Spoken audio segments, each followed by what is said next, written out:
Hi, I'm Greta Oliver.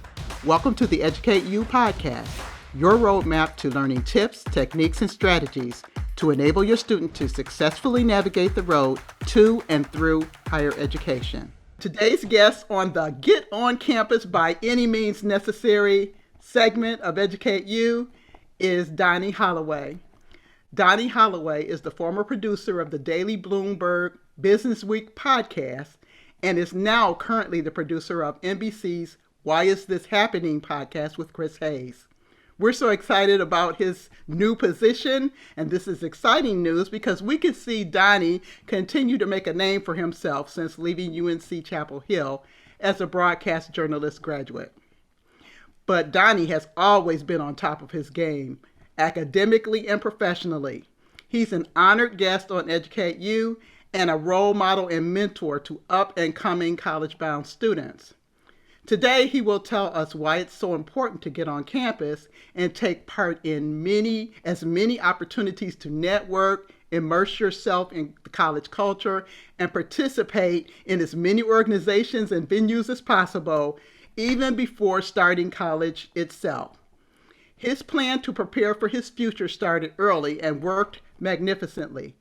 Let's welcome Doni as he shares with us the path to professional success and why it's important to get on campus through college tours and programs as a student who's trying to find a college that fits.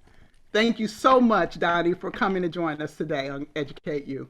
Wow, Dr. Oliver, thank you so much for that wonderful introduction. I so appreciate that. I really, really appreciate you so much, and I'm so honored to be on your new podcast.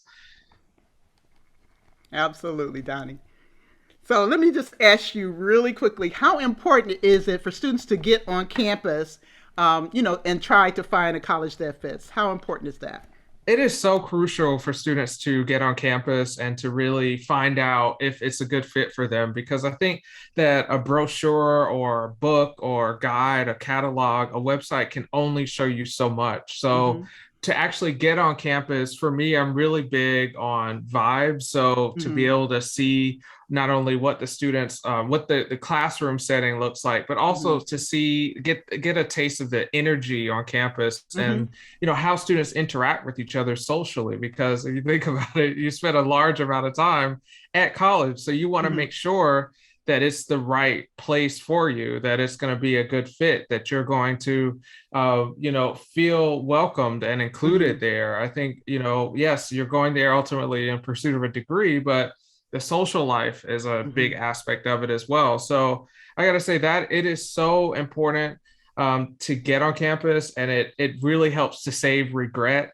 later on if you visit campus initially. That way, you're saving potentially time and money for not only you and your parents, because you're going to understand better, is this the right college for me versus a year at the school and then you're like, why am I here?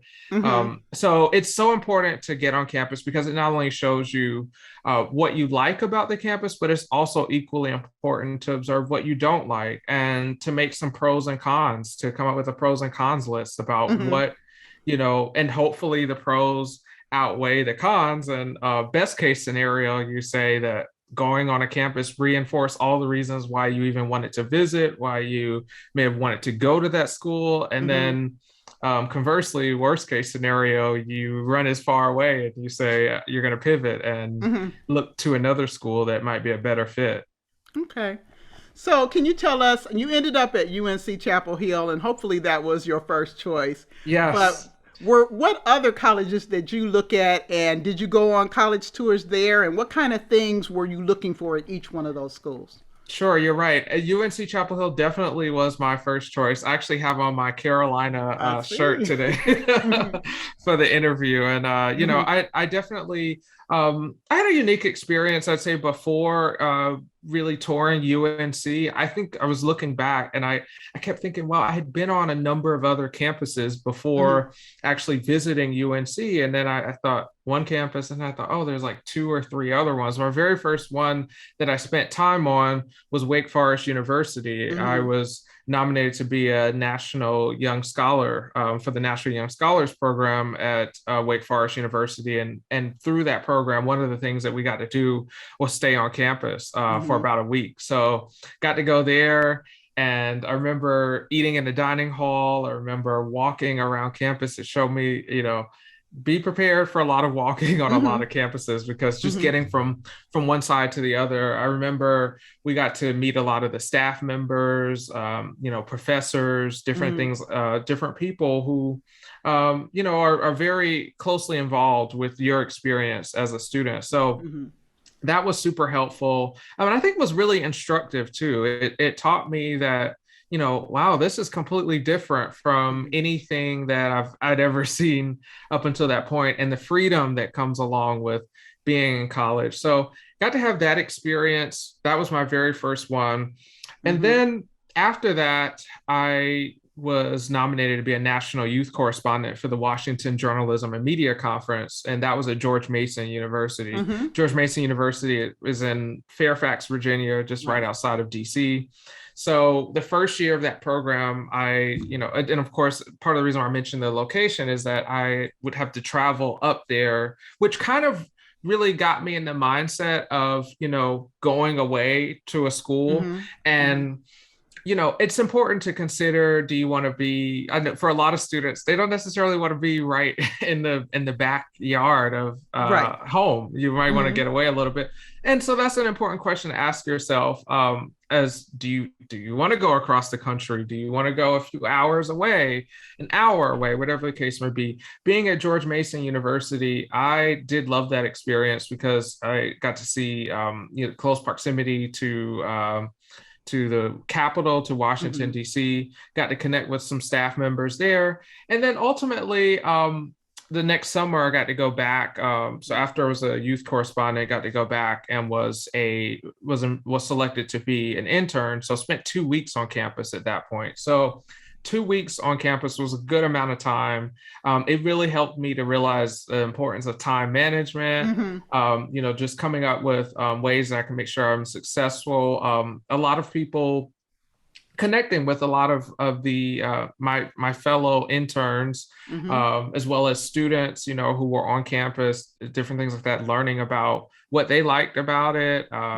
Was really instructive. So I got to say that going back there that year, I really, just got involved in the college experience. And then ultimately, a few years later, another college. Well, so then I was in early college, high school actually at the time. So early college, for your listeners who don't know, early college is a program that allows you to get your associate degree while you're taking high school classes. So, after you complete your high school career. So what I did was, my first college class was in ninth grade.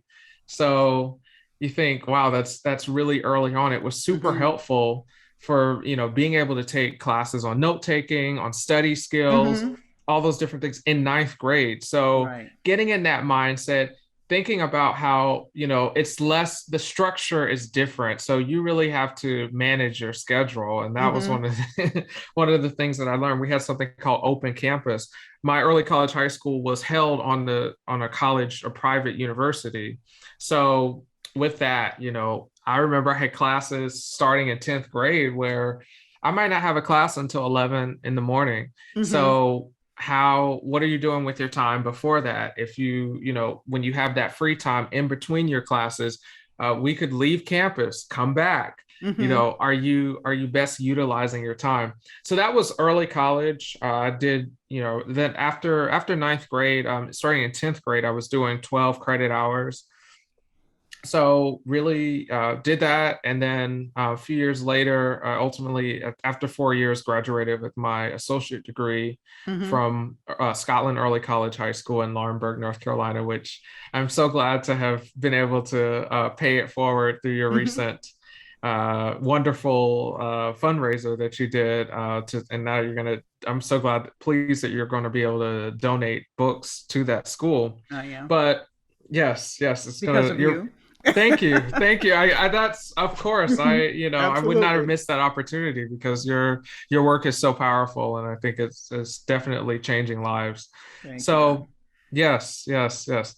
And that experience there, I would say at early college really Mhm. motivated me to, of course, continue education. And some of that goes back to I remember when I was about 6 or 7 years old, my grandmother sat me down, my grandmother B, a sweet grandmother B, I think of Mhm. her every day. She sat me down at the dining room table and said to write down goals. And she Mhm. broke down for me, at that age, it was so instructive that she explained the difference between short term and long Mhm. range goals. Right. And so I remember one of the long range, because it was at 6 years old, it was long Mhm. range at that point, was going to graduating from school, from Mhm. college or university. And and then around that age, actually, I was the editor of my family newsletter, so that Mhm. was my Mhm. first experience I love it. in in journalism. Mhm. And I think, so it was natural, as I was researching in high school Mhm. and early college different journalism schools to attend. I did a program called the Asian American Journalists Association, JCAMP. I got to go to Mhm. Boston. I was all Mhm. expenses paid program, was on the College of Emerson Mhm. University, Emerson College. And while it Mhm. was great and the staff members were fantastic, I personally know I don't do the best in freezing temperatures. So Oh. We have I, that in common, that's for sure. it's like I'll take tropical, please. Mhm. Mhm. But so that was an important consideration of I didn't want to be that far northeast at Mhm. Emerson. And while, like I said, it's a great journalism school, that's something to consider. And so, as I learned more about different journalism programs, UNC Chapel Hill definitely was a top choice. And while we're on the topic of choosing or thinking about Mhm. schools, I firmly believe in the power of visioning what you want and what Mhm. you want to achieve, and to spend a good amount of time doing that. Of course, you're working hard, but you're also getting in the mindset of being there. So, what I did, I got to go on campus. What took every opportunity to go on tours. Mhm. Um, one of my favorite tips is to take a photo while you're on campus Mhm. and then keep that photo somewhere where you'll see it often, because it helps you to get in the mindset of Mhm. you already being there, your Right. dream. Yes, your goal has already sort of, and in your mind has manifested. So it's really Mhm. motivating when you're doing those finals and you're doing the AP test and you're trying to Mhm. get that perfect AP score, and you're like, oh, how am I gonna, the finish line can seem so far away, but Right. it really, really flies by. So that's one of the tips. I feel like I could talk about could talk about this forever. Right, right. That's wonderful, though. It's just interesting that you've been on all those different campuses, Hmm. and college fit itself is a very interesting concept. Yes. But how did you know? How did you? I mean, is it something Hmm. that you can verbalize? Um, how you Totally. knew that you should be at UNC versus some of the other Mhm. places that you went to? Is there something that you can just give us a tip for how how that felt, or I don't Totally. know if you can, but Yeah, it'd be no, great if you could. it's a lot of different directions Mhm. that my Right, answer right. can go in. But Hmm. I definitely will say that George Mason was incredibly good to me. It was a great school, George Mason University. I had great experiences there. It is a private university. For me, it was very attractive to go to Hmm. a publicly funded university. Ultimately, ended up having a full scholarship at UNC. So not having any debt, that was That's a attractive good not thing. only to me, That's a good thing. exactly, Hmm. but Hmm. to my family as well. And so Hmm. that was really important. Also, I like the idea of just the way where Chapel Hill is situated in the Mm-hmm. Research Triangle, I knew that it would be close to news stations. If I wanted Mm-hmm. to do an Right. internship there, it was far away enough from home that it's not just like 15 minutes away, but not too far. So could Mm-hmm. go home. Also have family in the Raleigh area. My grandmother Right. lived there, so could just in 20 minutes could go Mm-hmm. there and visit and stuff. So that was Mm-hmm. really nice. I gotta say that what really getting on campus was really what reinforced to me all the reasons why I initially wanted to go. I knew that it had a renowned journalism program. Mm-hmm. Something and a tip that I would share for all the listeners is Mm-hmm. definitely using the power of social media.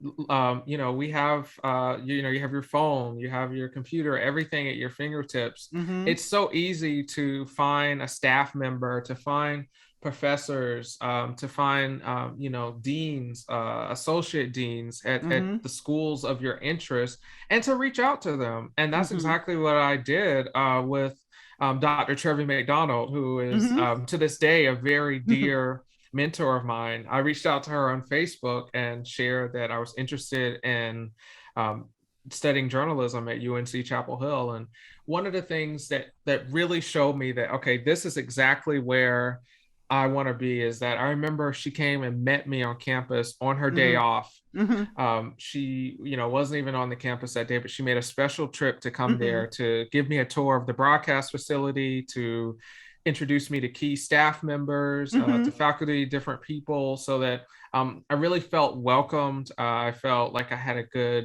idea of all of the resources that Mm-hmm. UNC had to offer. Then I would certainly be remiss without, of course, a phenomenal experience, the Chuck Stone program for diversity Mm-hmm. in education and media, which I am so grateful that you and Professor Oliver were the co-directors of that Mm-hmm. program, Mm-hmm. because that was my first time really spending an extended amount of time on Mm-hmm. campus. And through you all's leadership and all of the activities and the programs and the schedule and things that were put together, got to spend a lot of time in the journalism school, got to use Mm-hmm. the equipment, got to see, you really, then I got to see how much funding UNC gets, and that was super attractive, and got Mm-hmm. to just learn how, if you, let's say, if you want to go on a national trip or international trip to cover something, that there's the funding for that. So Mm-hmm. to meet people like, then the dean, I know she just stepped down, but at the time, Dean Susan King, getting to meet Mm-hmm. her, and meeting like-minded journalism students Mm-hmm. was a great experience. I Mm-hmm. remember we stayed in a dorm, so Mm-hmm. getting that vibe for what a dorm Right. is like. It's a big question for a lot of people to ask themselves: do they want to stay in a dorm? Do they want to stay in an apartment? Mm-hmm. Mm-hmm. How do they get along with staying with someone else? If I growing up, I had my own room, but I know Mm-hmm. that's that could be it's always, everyone's experience is different. So if Right. somebody maybe staying with somebody is not for them. So also we got to go to the dining hall. I remember Mm-hmm. that was super cool to just to literally get a taste of the food in the dining Right. hall, and just really getting yourself in that mindset. So Mm-hmm. the Mm-hmm. Chuck Stone program was a phenomenal program, and I think it really it sold me even more Mm-hmm. on Mm-hmm. UNC. So I'm incredibly lucky and grateful for that You experience. definitely were one of our stars, and we were so pleased to have you in the program. And so, I guess what I can get as a recap from what you've said so far is not only to Mhm. get on campus, but Mhm. for students to be able to maybe reach out to other people through networking, like you did with Dr. McDonald. In fact, Exactly. she was the one who introduce you to us. Even though Exactly. we had your application, we had many applications, Mhm. but I mean, she made it her personal duty to Yes. let us know that you were interested and how Mhm. wonderful a student you were, and we were thrilled to have you in the program. You're one of our shining stars, honestly. And so Thank that you. network connection Mhm. really goes a long way, because I think students Yes. need to know not only do they need to tour a Hmm. campus and really look for some important things while they're on campus and get to maybe sit in a class, get Hmm. to stay in a residence hall, get to eat in the dining hall, things of that nature. But if they can make connections and Yep. introductions and get to know some of the people that work there, Hmm. they'll have at least a network of people who can be advocates and supporters for them when they're there, and that makes their transition much easier when they actually do come to campus, because they're not all by themselves on a big college campus that you're not familiar with. They have some people that they can go to for help. And I think that's the biggest takeaway, that I can get from what we've discussed today, is not only to get on campus and get that feeling and know that yes, I'm accepted here. These people are normal. They're not crazy. I'm in a good situation. The professors are caring. There's some professionals that I can learn a great deal from. The school is credible. All of that stuff that you need to be able to figure out from a tour, but also just to get some connections and someone to hold your hand, because you really do need that, as a new person coming into a new situation. And so those campus trips and tours, that gives you some familiarity with where you are and what you can expect also. I totally agree because for some students, the transition, can be, it's incredibly hard. It's something Mm-hmm. new. It's something that, they haven't done before, the Mm-hmm. longest time that you've ever been away on campus. And I know friends personally who felt, at times, the first semester especially was kind of lonely and Mm-hmm. isolating. But when you've built that network of Yes. people, then you have that to rely on. It really speaks to the Chuck Stone program again, and Mm-hmm. all of the benefits of that initial formative experience on campus. Because I remember, through that program, you all would host sessions, Mm-hmm. meetup reunions for Mm-hmm. Chuck Stone scholars at your house. And Mm-hmm. so that was a way that we could, in an informal setting, connect, Mm-hmm. really continue the connections that were Right. built. That was so powerful, and I Mm-hmm. remember it kind of it felt like a home away from home. Absolutely. That was the plan. That's what we wanted. So I'm glad it Exactly. succeeded. I I'm remember, and the glad it food was succeeded. really good too. Oh That yeah. was Yeah, get that some was great. home cooked meals, right? Exactly, Yes. exactly. Yes. Yes. So that personal touch Mhm. is what I my greatest wish for every student, is Mhm. to have that. Okay. Well, thank you so much for joining today and letting us know all the tips, strategies that you went through based on your personal experience of how you found a college that fits, and things that students should be looking forward to doing when they are on campus tours or in programs, to be able to get on campus and see what it's all about, so that yes, the transition is easier and they have a support system that's very important for student success. Thank you so much Totally. for joining us today. Thank you so much for inviting me. Thank you for joining us today on Educate You. If you wish, you can send me your questions or comments about the college going process or the podcast contents by sending an email to Dr. Greta at gretaoliverconsulting.com. Also, beginning each week after the podcast airs, check for a companion blog on my website's blog page at gretaoliverconsulting.com. My book, College Roadmap: Essential Tips for First-Time College Students and Their Families, is available for sale on Amazon.com. Join us next week for another tip or strategy to make the road to higher education easier for your student.